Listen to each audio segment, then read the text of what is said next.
it's not a perfect stat, but plus, minus.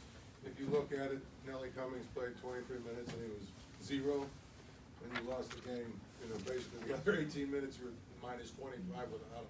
I think does that speak obviously volumes about how important he is to you guys and what you're doing, especially early in the season like this? Yeah, he is. He's really important for us. Like I said, we had lineups out there that we've not practiced with, guys in different positions, especially in the first half with the foul trouble that we had. And so it did hurt us not having Nelly out there. Greg, Jeff, what changed defensively when Feedy and Blake got into foul trouble and had to sit for a while? Yeah, it wasn't just Fede and Blake. It was just us together. Like, we weren't connected defensively like we had been, and we weren't talking. They just saw open lanes to get to the basket. They drove us. Our individual one-on-one defense was not what it needs to be. And so again, we'll learn from it. We'll get better, and we'll be better next time we play. Jeff, is this game a real example of why you really need the big guy inside? I wouldn't necessarily say that. I mean, we need John, but this game is not just the example of that. John's, I think, one of the better players in our league, and so we definitely do need him. But again, that had nothing to do with tonight's outcome. The fouls, that obviously changed the way you have to coach and also play defense. Is that? Yeah, it changed everything. When we tried to go to a zone, we haven't worked on zone as much.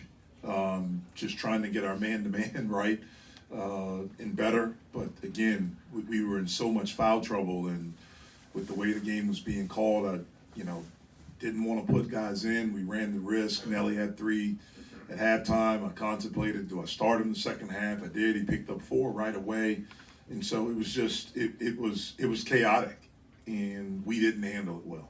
Jeff, they outscored you, their bench outscored you guys' bench 42-10. What can you say about the depth that was throwing at you tonight? Yeah, they have a lot of good players. They do. They have good players, guys that are older. They went to the transfer portal as well and got some guys. Toussaint had an outstanding game. I thought, I think Trey Mitchell's their most talented player. Those 2 guys, the kid Wagyu, I think that's how you pronounce his name. He was terrific. And so, look, they have good players. They played really well. Jeff, what did you make of the atmosphere at the beginning of the game? And is that something, we haven't seen here in a while. Can you build on that? Yeah, hopefully. First of all, the atmosphere was outstanding. And especially our student section, they have been outstanding so far. We've tried to do things with them and how they were the first game, how they were tonight. They were here early. They were in the lobby. They were standing in the rain, all of those things. So we're incredibly grateful for it. Just disappointed that our performance wasn't worthy of the energy that they gave. They kept it going throughout. They were cheering us on. So grateful for that, and hopefully that's something that continues.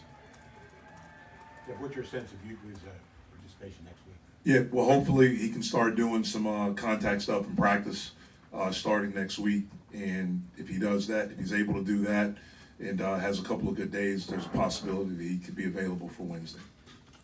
Jeff, what was your team's mood like in the locker room after the game? Not good. We just got our butts kicked, so I wouldn't expect it to be a great mood in there. But it's early. We'll learn from it. We'll get better. We'll use this as a teaching lesson. I'm glad it happened early, certainly not this game and against this opponent. But it gives us something to learn. We haven't been through adversity. Everything has been terrific for us so far. Now we got smacked in the face. Let's see how we respond. And I feel good about the character of our team that will respond. Jeff, we saw some visible frustration from some of your guys, and just some of the calls and how things are playing out. How do you settle your team down when that frustration starts leaking into play? Yep, we have to have poise in the midst of chaos. And we knew that coming in. We just didn't do it. It's easy to say, but when you're out there and they're pressuring you and they're banging you and all these different things like that, it's easy to say that to have poise, but you have to be able to do it. That's where, maturity, having, not having some guys on the court, having some different lineups, it changes some of the things that, we tried to work on offensively. And again, give credit to them because they put us in those situations. If we don't turn the ball over as much, then maybe they don't shoot 65% in the first half. A lot of those were just in transition. you know, and you know, the way they cut, all of those things. I mean, they put us in positions, the way they pressure, you get frustrated, so now all of a sudden you push off. We have to be able to be poised in those situations. And so this is a learning lesson. We'll play some teams this year that will pressure like that. And when we do, we'll be better. We'll use this to get better. Coach, obviously, next year you guys go to West Virginia, and that's the last game of the series. I mean, you've kind of been involved in it now for a few years, just kind of wondering what your thoughts are on the series, and, you know, would you like to see it continue? Yeah, the series is awesome. You know, we need to do our part to make it more of a rivalry, but it's awesome. I hope it's something that continues, should continue.